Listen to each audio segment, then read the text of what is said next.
కేంద్రంలో పెండింగ్లో ఉన్న సమస్యలను చర్చలతో పరిష్కరించాం. దొంగసారా అమ్మిన జగదీష్ రెడ్డి కూడా నీతులు చెప్తే ఎలా?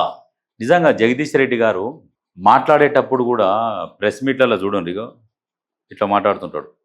ఇట్లా అంటే ఎందుకు మరి అట్లా అంటే అదేమన్నా స్టైల్ కూడా కాదు, చూడ్డానికి కూడా మంచిగా ఉండదు. అది చూడ్డానికి ఎట్లా ఉంటుంది అంటే చాలా వికారంగా ఉంటుంది అది. మళ్ళీ ఆయన సవాల్ విసురుతాడు, ఏమని? నల్గొండ జిల్లాలో నేను ఒక్కనే గెలిచిన తర్వాత ఒక్కని కూడా గెలవని అని చెప్పేసి సవాల్ విసురుతున్నాడు. నిజంగా జగదీష్ రెడ్డి గారు, మీరు నిజంగా ఆ సవాల్కి నీకు నీ మీద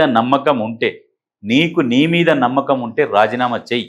రాజీనామా చేసి మళ్ళా పోటీకి సిద్ధంగా ఉండు. ఎవరు గెలుస్తారు ఎవరు ఓడతారు అనేది నీకు అప్పుడు క్లియర్గా అర్థమవుతుంది. ప్రభుత్వం మీద వ్యతిరేకత ఉన్నదా లేదా అనేది తెలుస్తుంది మీకు అందరికీ. ఒకవేళ బీఆర్ఎస్ వాళ్ళకు మొత్తానికి ప్రభుత్వం మీద వ్యతిరేకత ఉందా అంటున్నారు కదా, ప్రభుత్వం మీద వ్యతిరేకత ఉన్నదంటే గతంలో బీఆర్ఎస్ ఉద్యమం సమయంలో ఎన్నోసార్లు రాజీనామా చేసిరు ఎమ్మెల్యేలకు.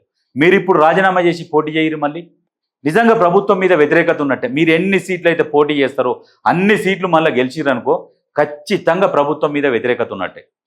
దమ్ముంటే ఆ పని చేయండి. ప్రతిదానికి మీకు దమ్ముందా అని చెప్పేసి ఏది ప్రెస్ క్లబ్లో పోయి కూర్చోవడము, అక్కడ పోయి కూర్చోవడం, ఇక్కడ పోయి కూర్చోవడం కాదు. మీకు దమ్ముంటే రాజీనామా చేసి ప్రజలకు పోయి మేము చేస్తున్నవి కరెక్టే అని మీరు నిరూపించుకోరు. ఏవి ప్రభుత్వం మీద బురద జల్లే కార్యక్రమాలు కానీ, ఈ బట్టగాల్చి మీదేయడం కాటి, ఇవన్నీ కరెక్టేనా మేము చేసేటి అనేది ప్రజలు అప్పుడు మీకు బుద్ధి చెప్తారు. డ్రగ్స్ గురించి మరి అప్పుడు ఎందుకు ఇయ్యలే? మరి టెస్టులకు రమ్మని చెప్పినప్పుడు రమ్మన్నారు. అమరవీరుల స్తూపం దగ్గరికి రేవంత్ రెడ్డి గారు వచ్చారు.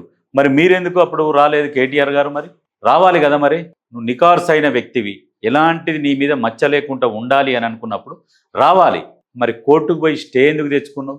నేను ఇవ్వను, డ్రగ్స్కి నేను శాంపుల్స్ ఇవ్వను, జుట్టు ఇవ్వను, రక్తం ఇవ్వను, ఏది ఇవ్వను, దట్ ఈజ్ మై పర్సనల్ అని చెప్పేసి నువ్వు అప్పుడు మరి ఎందుకు వెనక్కి తగ్గినావు? అప్పుడు అసలు అది మేజర్. అది నీకు ఇక్కడ చర్చ అనేది సరే, ఒక దాని మీద చర్చ అనేది మీకు అసెంబ్లీ ఉన్నది, అసెంబ్లీలో చర్చించుకోవచ్చు, ఎక్కడైనా చర్చించుకోవచ్చు. మాకు అసెంబ్లీ వచ్చి మీ ఫామ్ హౌస్లో అయినా పెడతా అంటుండు. సరే ఆయన అన్నాడు, సరే నువ్వన్నా నిరూపించుకో. ఆయన తప్పించుకొని పోయిండు, ఢిల్లీకి పోయిండు అని అంటున్నావు. సరే ఓకే, ఢిల్లీకే పోయిండు.